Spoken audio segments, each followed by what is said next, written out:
There are two instances which the ego mind cannot fathom, and that is its becoming and its fading.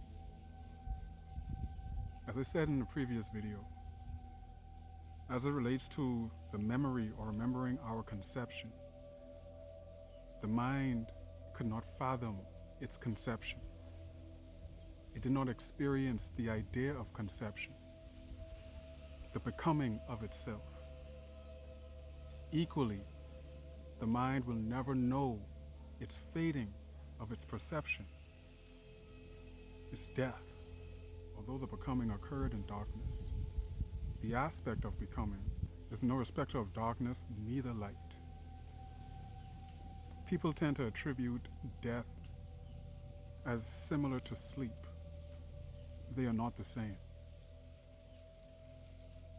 Sleep still incorporates the idea of self. You're still the 0 point of reference.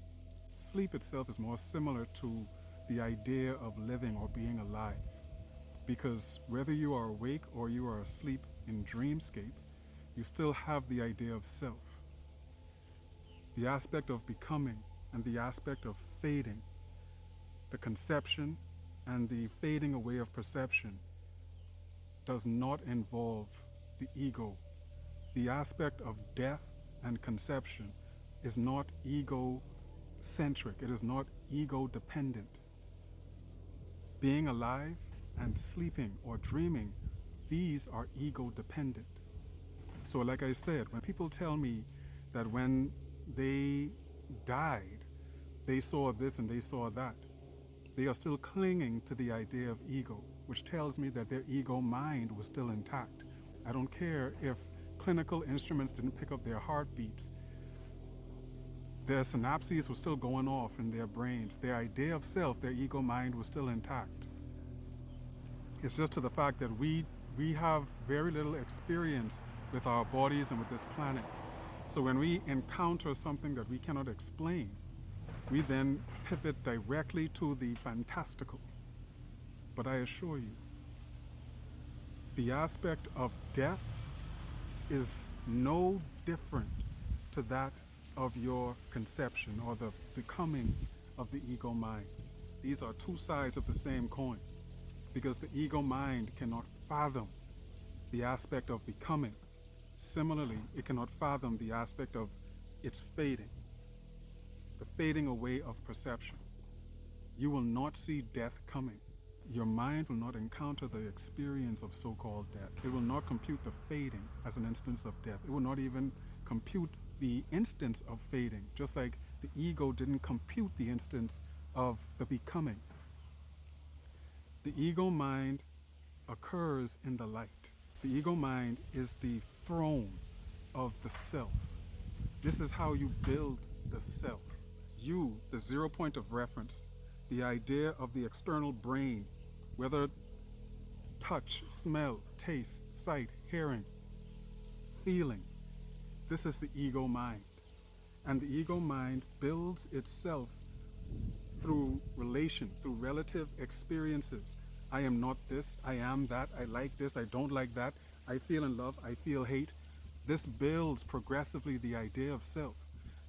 The idea of self is an altar which you feed and can never be satiated.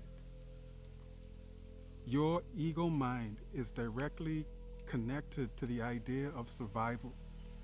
So you do everything possible to keep yourself alive. That's why you keep breathing. That's why you keep eating and drinking. That's why you build these philosophies and religions about living eternally. These esoteric spiritualists' idea that the ego self will go on into perpetuity. And I keep asking these spiritualists and these dogmatics, who were you before you were you? Because you all are egocentric.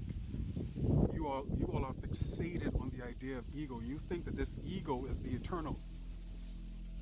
And it's only because there's a biological reason and then there's a cultural or social reason, as I mentioned earlier. You will attach the idea of the eternal self from what you learned in religion when it talks about soul, or what you learned in science when it talks about energy. Energy cannot be created nor destroyed. So when you heard that from science, you connected what you learned in religious studies about the idea of soul. Soul is energy, right? And the soul is me, the meanness of me, me. So that means that me, the I, the ego, will never end. The ego is a social construct. The ego is a social construct. The ego is a social construct. As I mentioned in a pinned video, tell me where you begin and you end. Biologically, you are always in transition.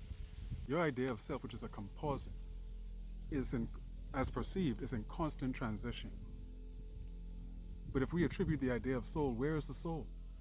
Is it in my finger? Is it in my toe? Is it in my fingernail? Is it in my hair follicle? Where is the soul? All of this, soul exists in space and time.